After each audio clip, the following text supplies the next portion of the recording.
Hey everybody, it's on screen, off screen. Josh Cullen and myself. We talk about what we watched or read during the week and how our lives affect what we watched, and what we watched, how it affects our lives. I want to hear what you want to say, Colin, but I'm gonna make you go second.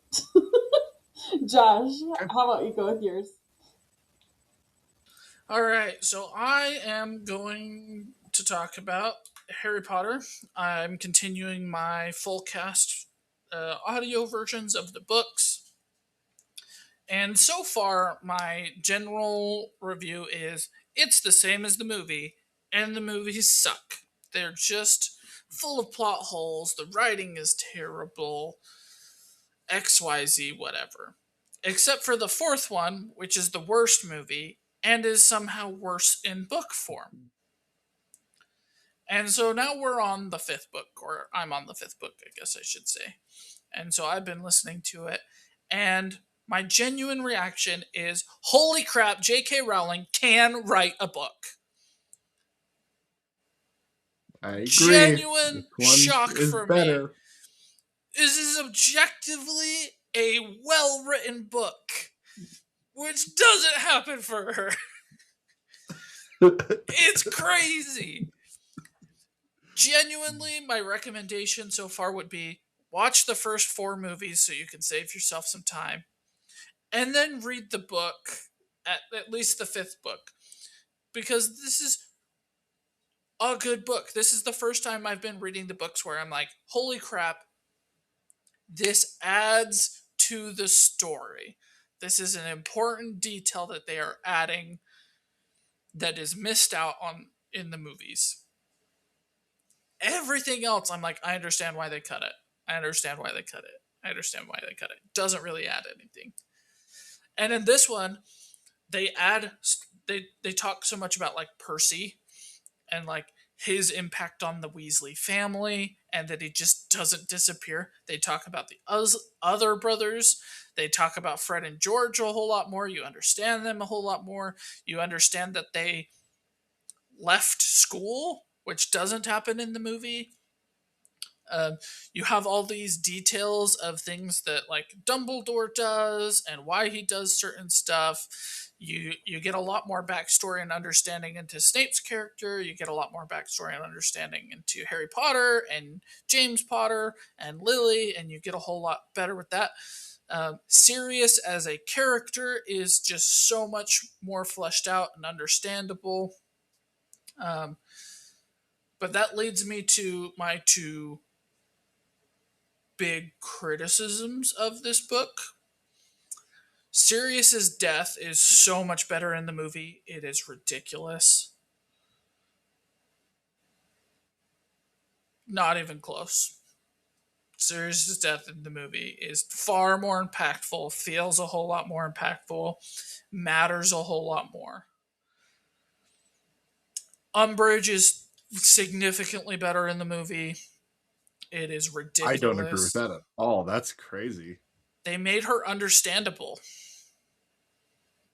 Yeah, but she's still so well written in the book. Like, I think she's great. I don't think she is. Wow. Okay. She is so like understandable as a human that it becomes hard to believe she does what she does. Hmm. She does Interesting. I've worse things in never the movie. gotten that. She's worse human in the movie. You buy her doing those things in the movie. Um, her as a character is just like in the movie version. I hate Umbridge. Totally understandable. In the book version, I'm like, she wouldn't be employed. She straight up like does what she does to Harry. People find out about it and is still employed somehow. Like I get that she's buddy buddy with the leader of the whatever, but he's not gonna sign off on child Child abuse. abuse, you know? Like and in the movie she tortures kids, she does a lot of the same stuff, but nobody ever finds out, you know? And in the Hmm. book, people find out and they're like, are you sure you want to be doing this? And she does it, and then they're like, okay. I'm like, no, nobody's just gonna be like, okay.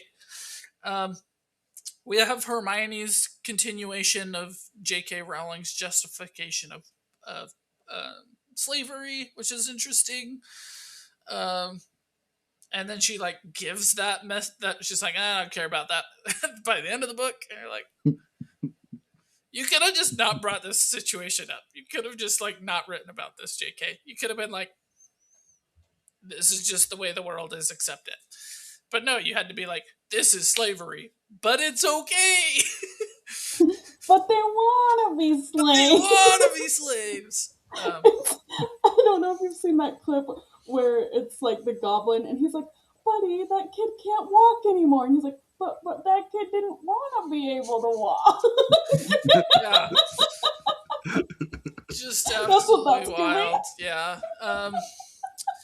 Dumbledore, I think it's a give and take. I think there are elements of the movie that are done better. I think there are elements of the book that are done better. Specifically, I like that in the movie, Dumbledore doesn't know the prophecy, and the prophecy is broken, and they just kind of accept that, like, that's something that didn't happen. At the same time, I like that Harry Potter knows earlier that he, or Voldemort, it has to die, right? I like that Harry gets to know. I don't like that Dumbledore knew so much and chose to say nothing, right? In the movie, you kind of accept, like, okay, he's trying to protect Harry because he doesn't know what information is going to get through to Voldemort. And in the book, Harry doesn't solve that problem, and Dumbledore is still like, I should have told you this, but I didn't. And you're like, that's not a justification for being sucky. I have always hated Dumbledore, like from the very beginning. I've hated Really? him. Well, I was like, movies 1 and 2, I was okay with Dumbledore. Movie 3 rolled around, I did not like Dumbledore anymore. Like I was always like, he's letting these kids solve these problems for him, and I was like, I would always like started hating Dumbledore from third book on, and then there was something I read this week where I can't remember if somebody was like, oh yeah, the reason why Dumbledore let Harry always like try to get to the Horcruxes and everything first is because he knew he was a Horcrux, and he's like, oh, well, if he dies, 2 Horcruxes for one. And I was like, oh my gosh, that's terrible.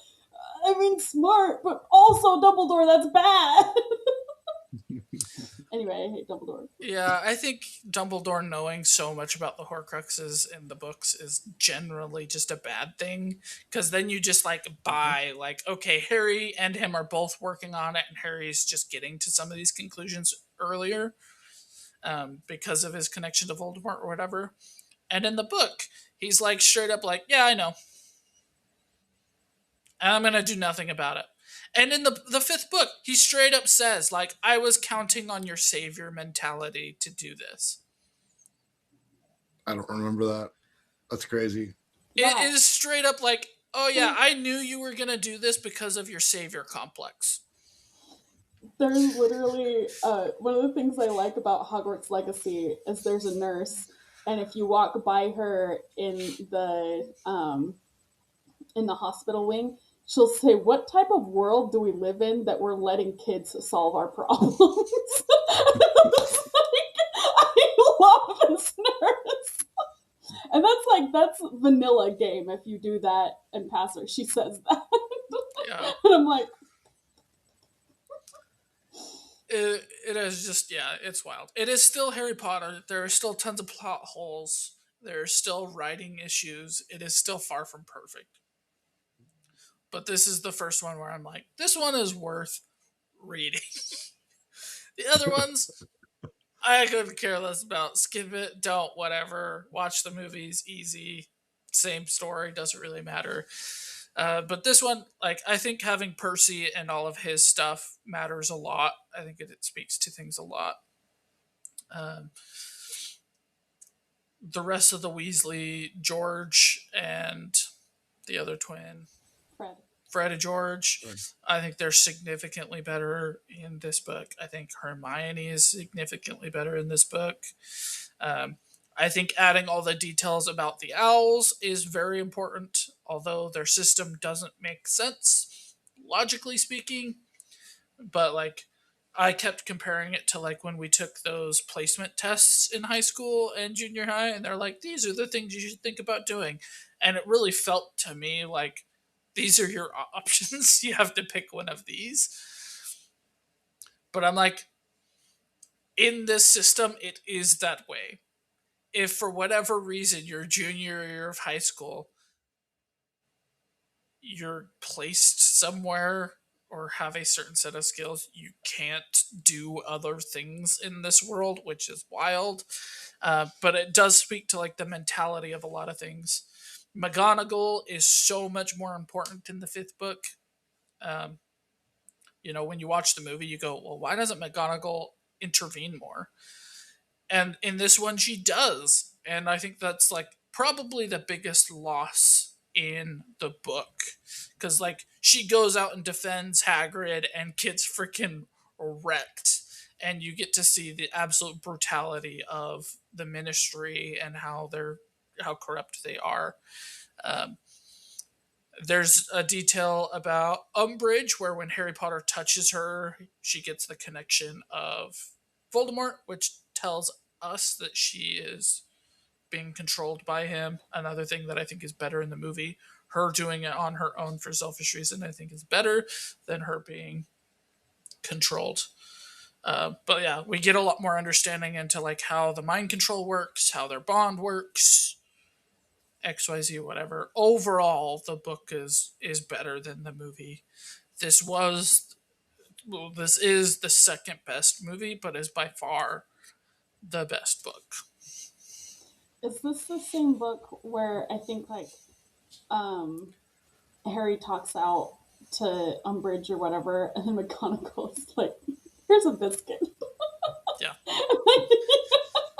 Yep. she's like, "That was wrong of you. Here's a cookie." Yep. I love her. Straight up happens. Ginny, it's another thing that's just far better in the book, but Ginny's always kind of just been better in the book. She's not really relevant. Harry getting kicked off the Quidditch team, I think, is an important detail that's lost in the movie. Cho is done so much better in the book, it's ridiculous.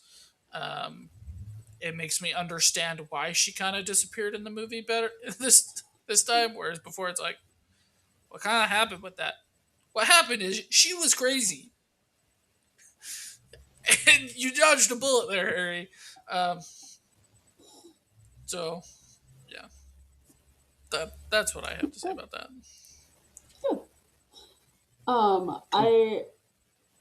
I hope you continue enjoying them as much as you enjoyed this book, because I feel like I'm not going to. be optimistic. The next one is my favorite, man. I am being realistic. Favorite I'm movie. going It's my based off favorite of the book. movie Next one plots. is my I favorite. know what kind of happens. This is like bottom tier movie. Most plot holes happen in this one. The next one, I fully expect to come back and be like, "Yep, plot hole, issue." I just remember because I was watching the movies as they came out as a kid, and then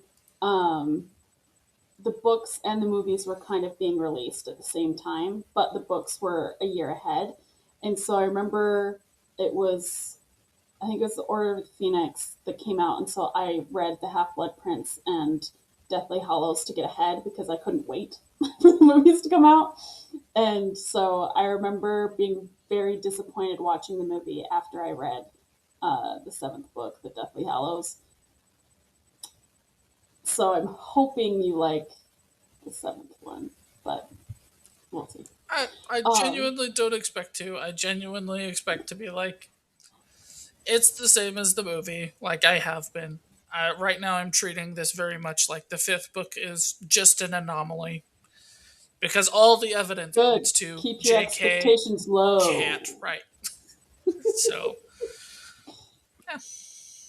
All right. Okay, let's move on to Conlin. You have so much to say. I do have so much to say, guys. I have so much to say. And a lot of it I can't say, but I'm gonna say what I can because you guys have to play this. So I'm talking about Expedition 33. I finished it this weekend. My wife left town, and literally it is all I did. That's it. I did nothing else. I didn't sleep. I did nothing besides play this game. You know, I have some did negatives. see you playing it all this time, and I was gonna message you and be like, "Did you pull a me and just have the game up, and everybody thought you were playing for 24 hours?" Nope. I drank. We were talking about energy drinks. That's all I did. I chugged energy drinks and I played this game. I haven't done that in a very, very long time. Like a very long time. And I have some negatives before I get to my positives. But I love when you can create complicated classes that interact with each other. This game is very good at that. Like really, really good at that. And one of the negatives that I have is there isn't a way to do like class groupings. You can't switch them. So I can't build Luna as a tank build and then just switch her over to a fire build or whatever it is that I want to do. I have to go and manually switch everything, which I wish there was just like a class setup press button. Would be super helpful. Not that big a deal.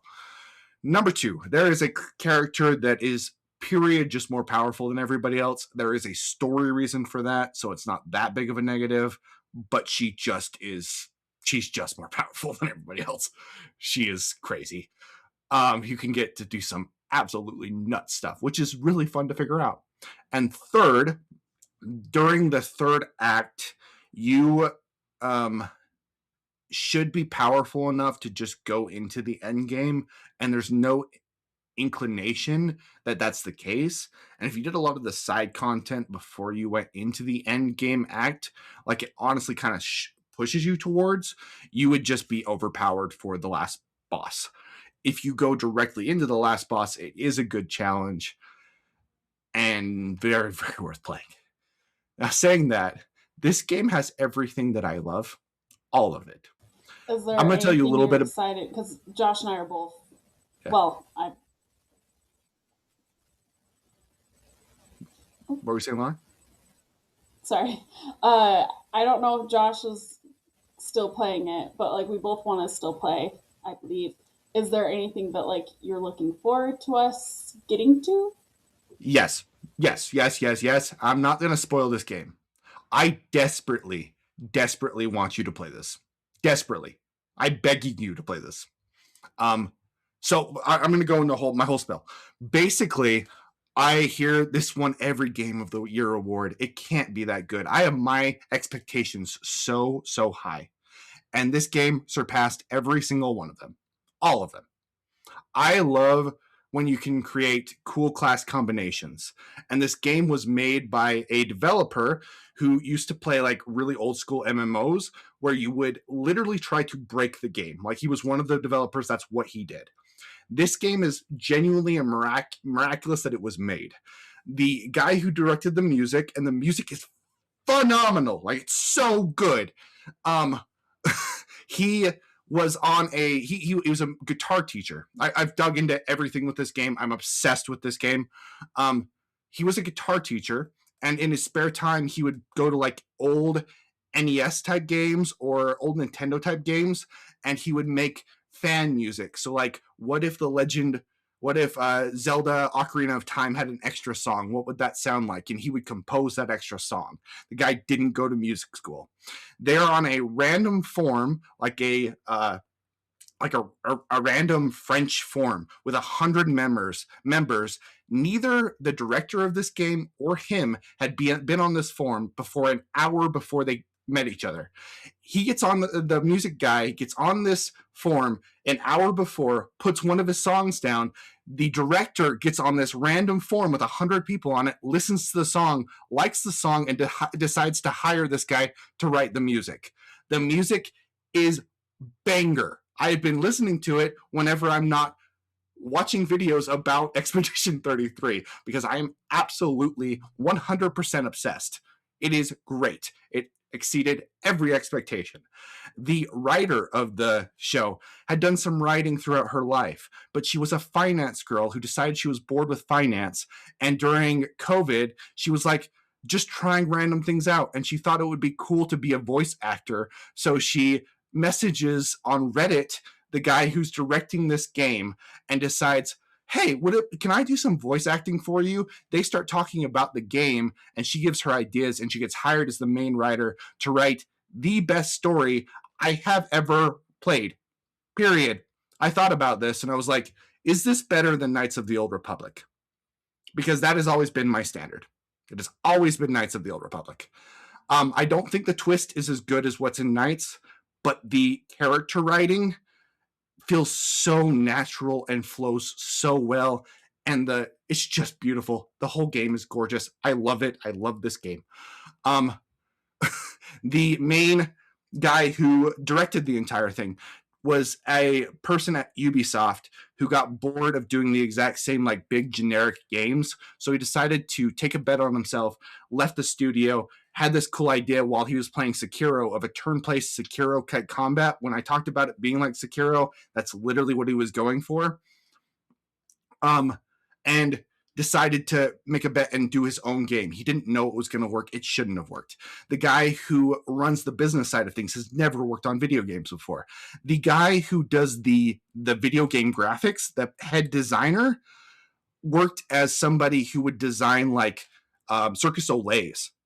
And they liked the imagery that he would put on an online forum. Again, another random obscure online forum. And they hired him to be their lead game design person. He had never worked on a video game. It is bonkers. I think Ghost is prettier than this game because the world moves with you. But that's about the only game like this that I've seen that's as beautiful as this game is. And when you understand the story, you understand how many little details they give you a clue for what the story is in the actual world around you. It is bonkers. It's crazy. The twist. So I'm playing the game, and about 8 hours in, I'm like, hey, this is really good. I gave it an 8. I feel solid about an 8, and then there's a twist, and I was like, well, damn, I am in. And then it just gets better and better and better and better and better. The ending of this game literally ripped into my soul and like twisted it and played with strings. I love Outer Wilds because when I played Outer Wilds, I became a calmer person. Every 22 hours, the sun blows up and you just keep learning and you keep growing. And that's just what it's about. And it like reframed the way I thought about the world. I've dealt with a lot in my life that I've talked a little bit about on this podcast. And I have never in my life had something just like look at me and see me, and I can't even explain it. I can't explain it. I can't put it into words. This game's amazing. It is as good as everybody says it is. It deserves every single award. This is the best thing that I have experienced on this podcast. This is my new favorite game of all time. It is a 10 out of 10 banger. That's what I was going to ask. Are we getting that 10? Good. I called my wife because she wasn't in town after I finished it. And I like couldn't talk about it. I was crying so hard. Like when games have endings and there's usually like a good and a bad ending. This one, both endings are sacrifice. And there's not just a good and there's not just a bad. And they're both a little heartbreaking. But they have so much to say. I don't want to get into it. I do want to talk about it eventually. I have been so obsessed about this. I've read like the writer, she wrote journals about previous expeditions. I've read those journals. I've dug into like character essays about the psychology of each one of these characters and how they implement things into the world and the gaming that you're experiencing. How each one of the personalities literally changes the world that you are playing and being a part of in very special ways. It's so good. It's so good. It's so good. I will put that on my to-do list higher than before. It's so Because I, it's funny because I actually did want to play this game a while ago, and I asked Josh if he had it. So we're glad that you bought it, so that we have it on the library. Well, that's yeah, a 10 out of 10, everybody. That is a rare Conlon 10 out of 10. Um, okay, well, we'll scoot on to my topic, which is also kind of Harry Potter-ish. I finished the fanfic "I Will Make You Proud," um, and it did end good. It did end happy. I am just not as like it didn't go where I thought it was gonna go, because like a lot of when people are trying to sell this to me was that it is a they're like, oh, this one will heal you versus like other ones that destroy you. Well, the healing doesn't happen until like the last fifth of the book.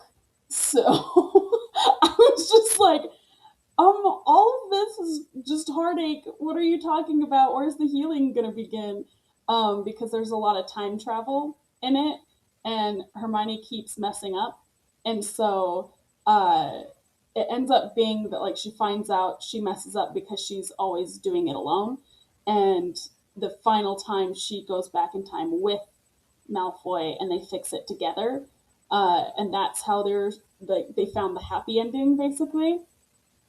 But I wasn't what I was like expecting it to be. I was expecting her to go through the book and like explain. I thought it was going to be like a halfway point where you see all of the tragedy and everything that made Draco be who Draco was and end up killing himself. And then she was going to go back and basically see where like all of these main things that made him that way, she goes back and tries to teach him or like help him through something so that he didn't end up in that crossroads. And so I was like, well, looks like I'm having to write another fanfic so that I can write, because I do like how this one ended. I do like the story of this one, but I do think it would be interesting for where I thought this story was going to be a story, if that makes sense. Because it's like the thought of like, oh, what would have happened if this never happened in my life, type of a thing. What would have happened if I wasn't alone in this part of my life? And it's like I probably think about that an unhealthy amount, but that's a lot of like what my thoughts are of like I do think of like pivotal moments in my life a lot of the times and I rethink it, or like I think of like what would have happened if I was in a different situation. But yeah, so I think that's where I wanted this book to kind of go, where it would be like she was the person that he always needed in those spaces when he never had anybody. Um, which she kind of is in the end.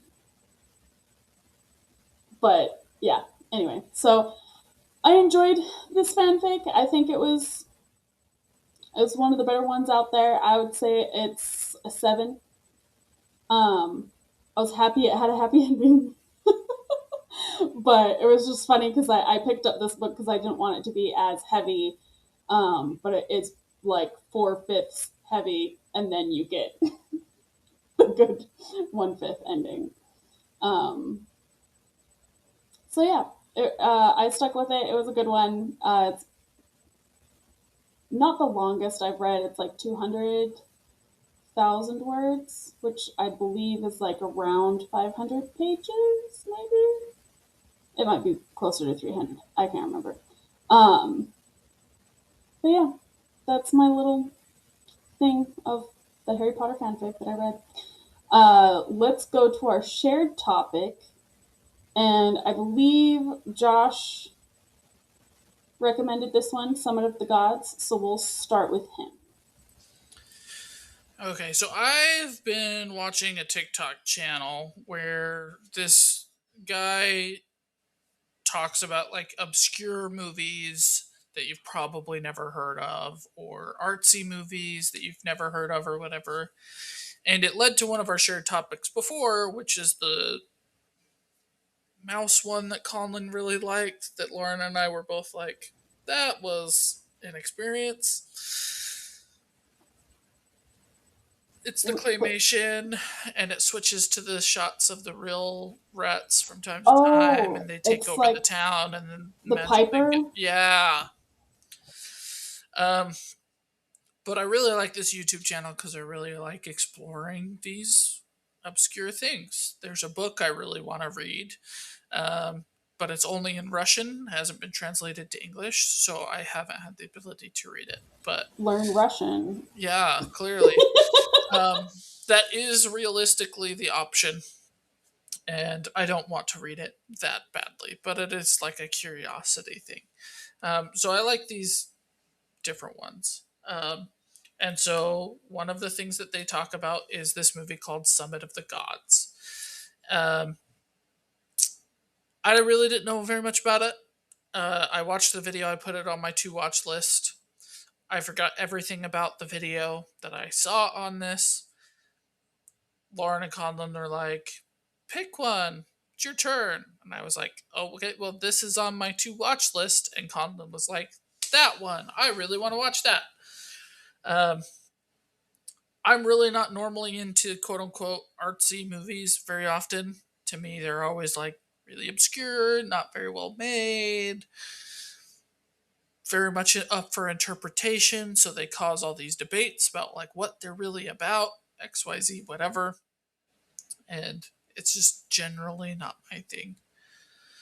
But this one is sort of based on a true story. Mallory is a real person. He climbed Mount Everest. He really was lost. We don't really know if he was the first person there. And so we take up a fictional story where we have a writer trying to track down the camera because the camera supposedly turned up. That is all fictional. Um, but this one is extremely good. I had such a good time with this. I texted my brother before it was even over, and I was like, "You should watch this one." And his response to it was watching it right now, which is rare because he just had nothing to do at that given moment, so he started watching it immediately. And then his next message was, "I like anime now." That is how good this quote unquote artsy one off movie is. He's really into climbing. He started talking to me about all these facts about Mallory and like all of these things, which I had no idea was true. Uh, Climbing Everest stuff, it's never been my thing. I've never really found it particularly appealing. To me, it's like, why would you want to go do that? That's crazy. Uh, but he was just like, this is fantastic. I love the true story elements. I love the artistic choices that they made. He started talking about the scene where everything goes red and he starts seeing the boy that he had lost. Um, and it just is. This is extremely good. The writing is fantastic. The animation is great. I have no notes. For what this is perfect. I don't have any flaws. I don't have any plot holes. I don't have anything to point at and be like, well, this could have been done better. No, it is brilliant. This is my number one unsung, nobody knows about kind of movie. And it should be. It's on Netflix. It's for everybody. Anybody can watch it. It's not like one of these obscure ones where it's like, it's a free movie on Plex. That's how bad it is. Streaming services don't want it. It ends up on Plex for free. Uh, this one is not that way. It should be. It is extraordinarily good. It's great. And when I watched it, I started to do things like look up things. How many people have been to Everest? A lot more than you'd think. Found out how much it cost to even attempt to climb Everest. Lauren and I looked Crazy. it up. It's like, do you want to spend 20 grand just on a ticket to say that you can climb it? A lot of Yeah, money. A lot of money. 11,000 for the permit. Yeah, it's Yep. crazy, crazy. No notes. Very good. All right, Colin, what was your experience? My experience was largely the same as Josh's, except for the very, very first part of the movie. I felt I struggled to put it into words because I thought it was really good. Like, as far as this is very interesting, but I also felt like it dragged a little bit, and I don't know exactly why. But it was like the first probably quarter to a third of the probably quarter of the movie. I was kind of like, okay, this is kind of taking forever. Maybe I can come back to this movie later. I want to go watch another expedition video. Maybe that was what was going on. I don't know. But then it gets to the part where he loses the kid. And from that point on, I didn't feel like it was slow at all anymore. I felt like it was moving forward. The art is gorgeous. Like, it is absolutely beautiful. There's parts where they're climbing up the mountain, and I was watching it with my wife and another one of our friends, and he's like, "Is that real?" Because it looks that good. Like, the animation is incredible. The character study is really good. The fact that they had little bits of reality in it, the fact that it made me start looking stuff up when I have looked up things about Everest before, was super interesting. About climbing up that southern side that he climbs, which, if you actually look at the real mountain, is crazy. It's actually nuts. But people have done it. There have been three actual completed climbs from that side up that face, and that is nuts. It's it's just a really good movie. The animation's great. The slow part, I think, pays off so well that it's just worth your time. It's worth going through a little bit of that drag for what you come to. The other thing that I do personally have a note for, and I think is a valid note, is the voice work, in my opinion, is not the best. And I think that's why it dragged for me, because a lot, besides the kid who dies, everybody else kind of delivers their line with the exact same tone the entire time. And the tone is kind of like this. It's not enough to drag away from the story you're experiencing and the beautiful animation, but if the voice work was better, I think it would level up what is a great foundation and a great movie.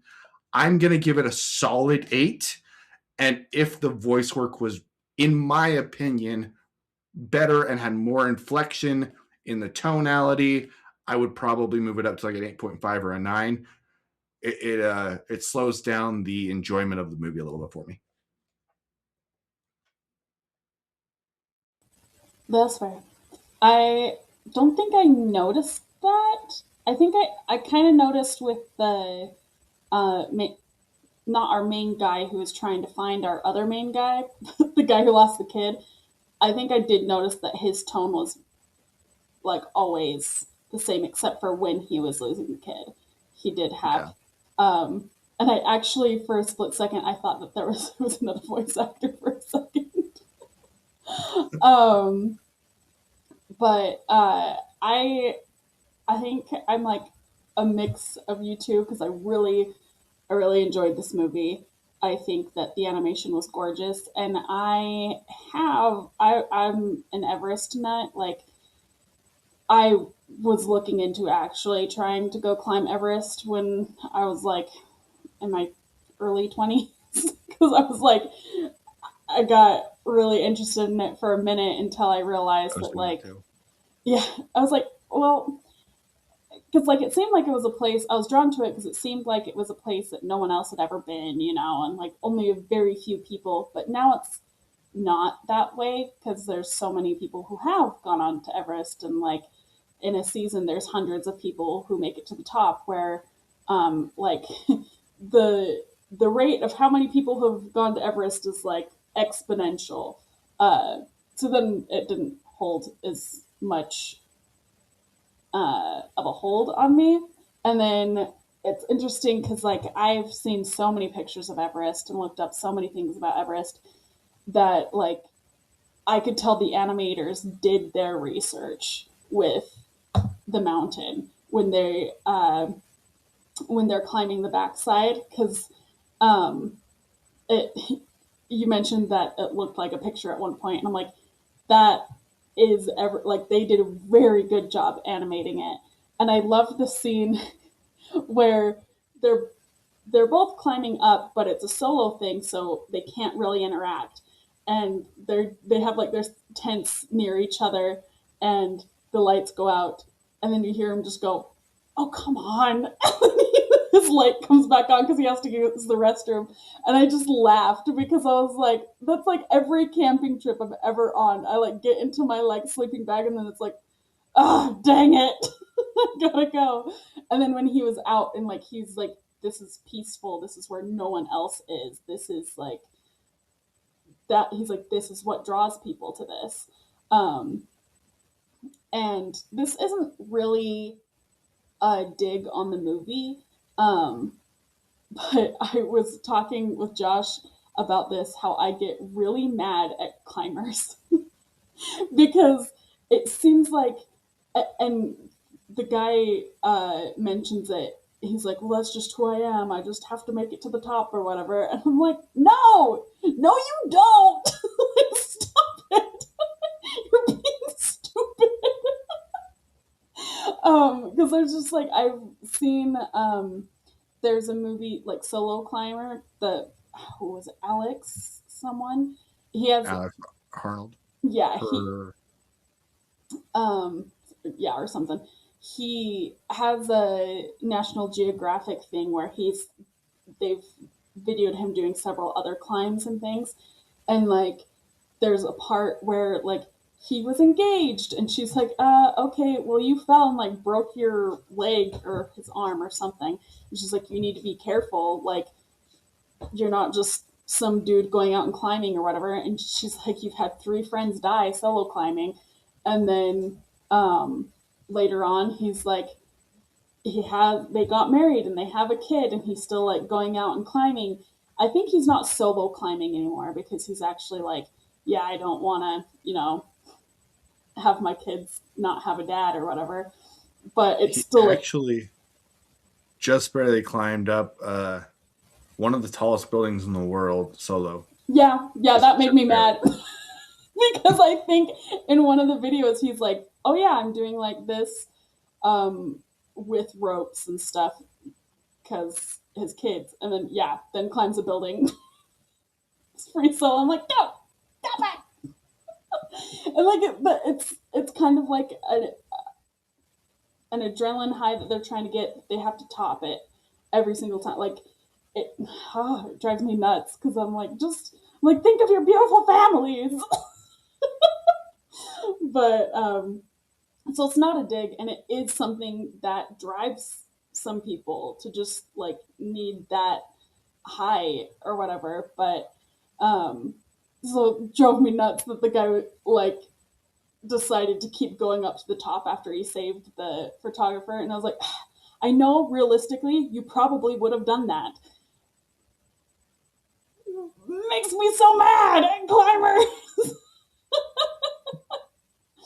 um but yeah, I enjoyed this movie. Oh, it was beautiful. Uh, yeah, that's, I would say an 8.5 for me. See, I think that that's what makes this movie so spectacular. Is to me the artsy message is it's all about passion and purpose and defining when does your purpose become a passion, and you have that uh, dual telling of that story between our photographer who wants the story, and you can see him becoming more and more passionate about it. And when I say passion, I mean that with the negative side of passion about how it's all encompassing and controlling. And you have our climber guy who's just trying to top it, and he thinks that topping it is going to forgive what happened to the boy. And then at the very end, you have it split. You have the person who gives up the passion and the person who doesn't, and how it corrupts and controls him.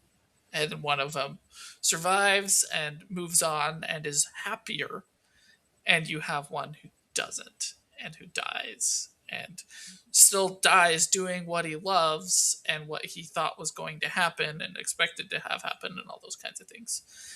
But you also have it where the person controlled by his passion saves the photographer, and you have that beautiful communication between the two where he's like, the one recognizes, like, I can't give this up at this point, but you're at the point where you need to.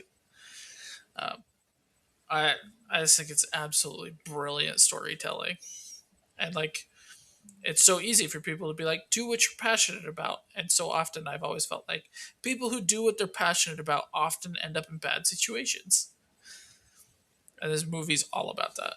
I love it. That's really cool. That's a good I liked that a lot, Josh. Yeah. I like that a lot. That's cool. I'm giving it a 10. Like I said, I don't have any notes. I don't have any criticisms. I think the voice acting is exactly what it needed to be. Like, I think that totally goes into it. The guy's monotone when he doesn't feel alive, and he doesn't feel alive when he's not climbing.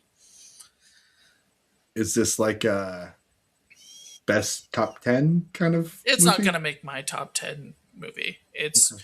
perfect for what it is. It's one that's Okay. an easy recommend. Number of times Yeah. I have texted my brother to be like, you have to watch this movie, is now exactly one time. There was one time Wow. in my life where I was like, this is something you need to watch. This is something that is introducing him to a new medium, which is cool. And this is something that he's passionate about and cares a lot about. He's a climber. This is right up his alley. This is why I sent it to him.